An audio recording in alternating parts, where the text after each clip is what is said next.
Bond? Bond. James Bond. After much fanfare and commotion, including Daniel Craig publicly declaring how done he was with the franchise, we are finally getting a new James Bond movie! No Time to Die will be the 25th film in the British spy franchise, and one that's already turning heads before the first trailer is even dropped. But despite that, there are still some rather interesting details out there that should get you excited for 007's Silver Jubilee.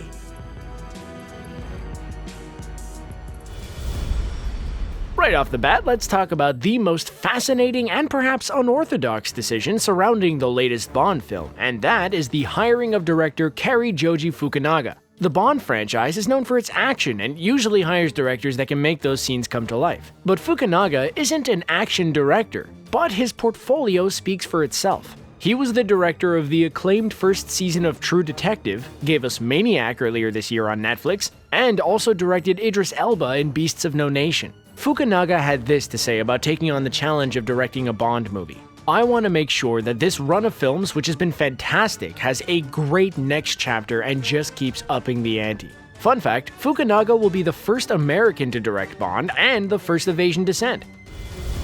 Initially, another non-action film director was brought in to shake things up, and that was Danny Boyle himself. Boyle has directed such films as 28 Days Later, Slumdog Millionaire, and the 2019 Beatles film Yesterday. Boyle actually left the project in 2018, citing creative differences. There are some rumors to go with this departure though, one being that Daniel Craig didn't like Boyle's decision to bring Tomasz Kot in as the villain. Another rumor suggested that Boyle wanted to kill off Bond himself. But the idea of Bond getting killed off isn't so ridiculous. That's because when we first meet 007 during the events of No Time to Die, our martini-drinking spy will look very different. That's because Bond will not be 007 during the movie, at least not right away. While Craig is back as Bond, Captain Marvel actor Lashana Lynch is stepping into the shoes of 007. At the end of Spectre, Bond left MI6 to live a life with Madeleine. This means that someone else had to fill in the shoes of the 007 rank, as 00 status is a limited position. The question now remains, is Lynch the new 007 going forward, or is she playing the role only in this movie?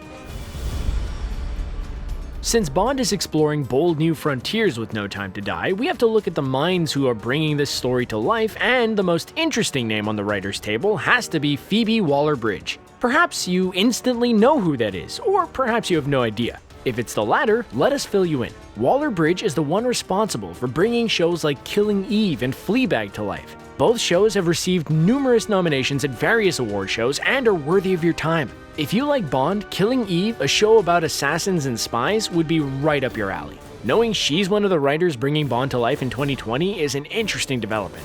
Waller-Bridge co-wrote with Fukunaga and Scott Z. Burns. All those writers and the director are here to work mainly with one man, and that man is Daniel Craig. One can argue that Bond was the platform that sent the British actor into superstardom, but we can't forget that when he was cast, he was essentially black sheep by the fans for having blonde hair and blue eyes. Fast forward to a post-Spectre world, and Craig seemed to be done with the role, stating publicly for the record in 2015 that he would essentially rather off himself via slashed wrists than come back to play Bond again. Craig would only officially join the cast in 2017, after a lot of negotiating, we can imagine, from the studio. We have to imagine, though, that the rest of the cast didn't give MGM as much of a hard time to come back for No Time to Die. That's because most of the cast from this last few entries are coming back for this 25th entry. Craig will be sharing the screen once more with Ralph Fiennes, who has been playing M since the final scene of Skyfall. Rory Kinnear is also back as Tanner. Ben Whishaw returns as Q, as does Naomi Harris as Moneypenny, and Léa Seydoux returns as Madeleine Swan from Spectre, marking a rare occurrence when the Bond girl carries over. Also returning is fan favorite Jeffrey Wright as Felix Leiter. Naturally though, there are a slew of new faces to share the screen with Bond. As previously mentioned, Lashana Lynch joins the franchise as 007 herself. She'll be joined by Blade Runner 2049's Ana de Armas, David Denick, and Billy Magnussen. But the big draw for the new cast has to be Rami Malek as the villain. Malek has won legions of fans thanks to playing Elliot Anderson in Mr. Robot and Freddie Mercury in Bohemian Rhapsody. Fans should expect an intelligent and threatening villain, as Malek has promised that he won't make life easy for Bond. It wouldn't be a Bond film without the Bond car, and despite the numerous models that have graced the big screen over the years, there's only one brand that's synonymous with the British spy, and that is the beloved Aston Martin Db5 that made its debut in Goldfinger. Thankfully, No Time to Die will bring back the 1960s model Aston Martin that's arguably the most iconic car in the franchise. But Bond won't only be driving this Aston, as he'll be behind the wheel of the newly revealed Aston Martin Valhalla. Part of the fun of a James Bond movie is to see all the exotic locations from around the world as Bond travels. Of all the places in the world, aside from his home in England, there is only one country that's so iconic in the Bond franchise. That would be the filming location of the very first Bond film, Dr. No. Jamaica is where we will catch up with the retired Bond during the events of the film. Jamaica was also a filming location for Live and Let Die, and was where author Ian Fleming wrote 12 Bond books at his estate.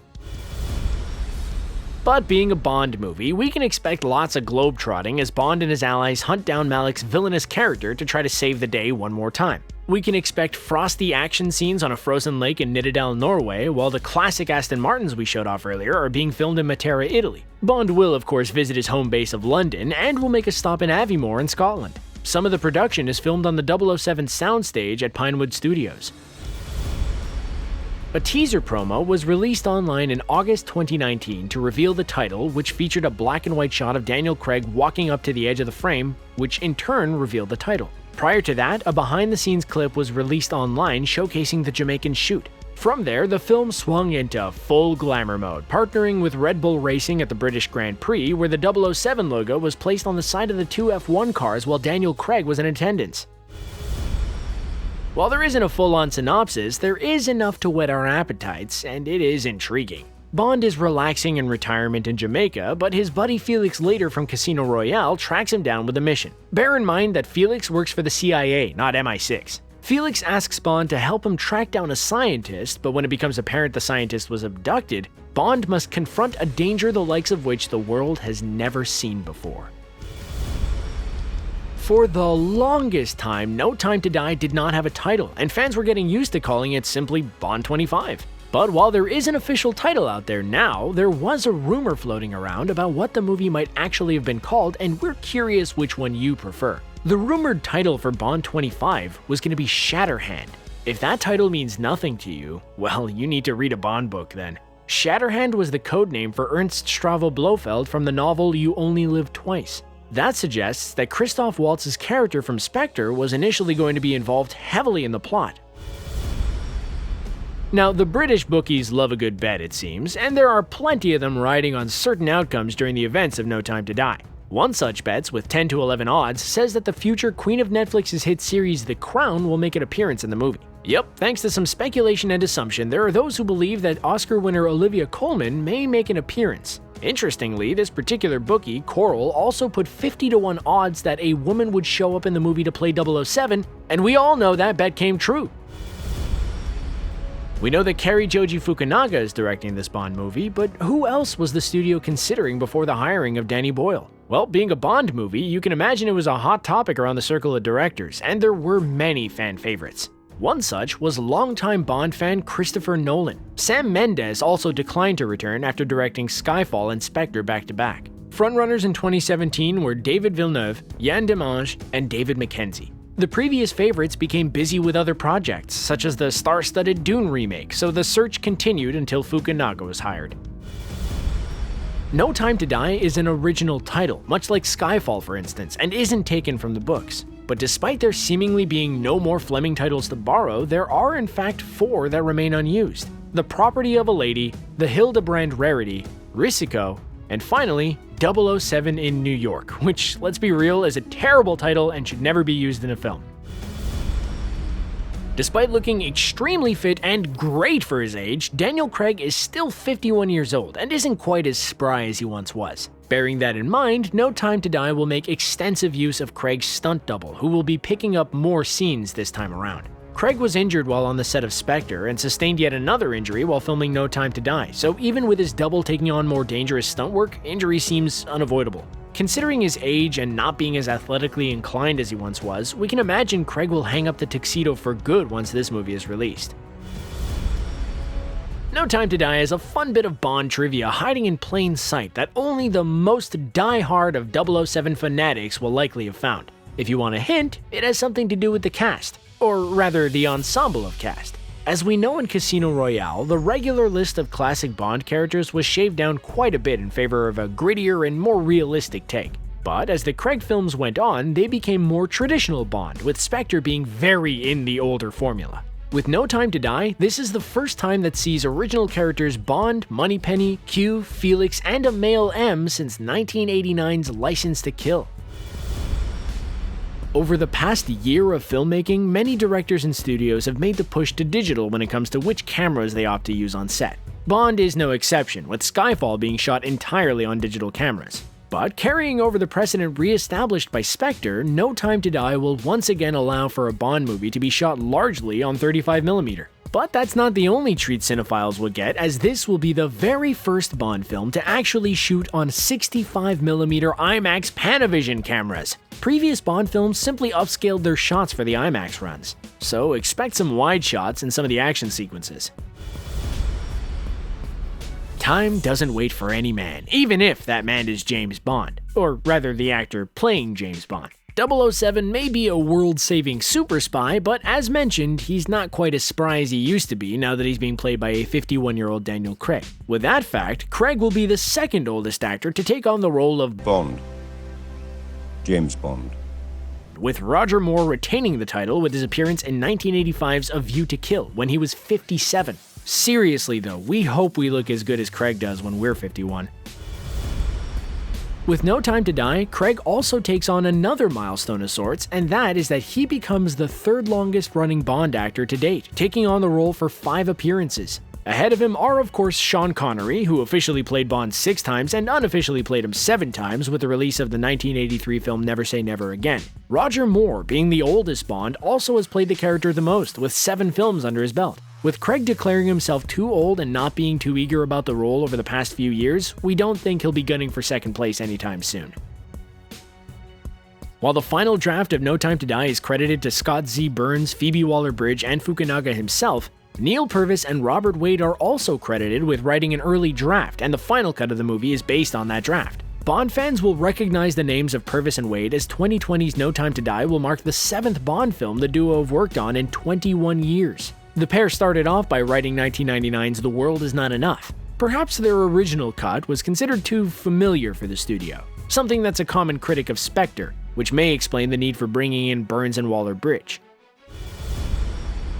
With Rami Malek being hired to play the mandatory Bond villain in No Time to Die, he becomes the 3rd Oscar-winning actor to play that responsibility in a row. Malek, of course, won recently for his work as Freddie Mercury in Bohemian Rhapsody. Behind him are Christoph Waltz as Blofeld in Spectre and Javier Bardem as Silva from Skyfall. Other Oscar-winning actors to play villains include Benicio del Toro and Christopher Walken, with Robert Shaw and Telly Savalas both being nominated in their careers but never winning. For the inevitable Bond 26 in a few years, which actor would you like to see take on the role of the villain? Contrary, who should replace Craig as 007? Let us know in the comments below.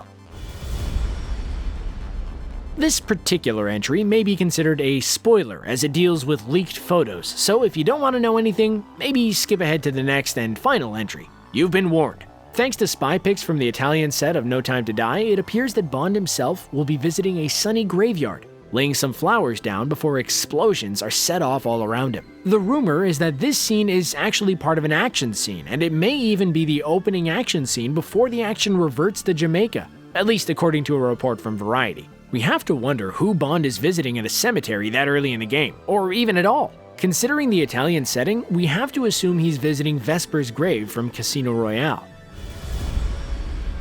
So after all this news and details, you must be wondering when you'll be getting the chance to see the new Bond film. Thanks to the shuffling of the directors, the movie is not going to make its original November 2019 release date. In fact, it won't even make its February 2020 release date, which was the date the studio came up with after Fukunaga took over the shoot.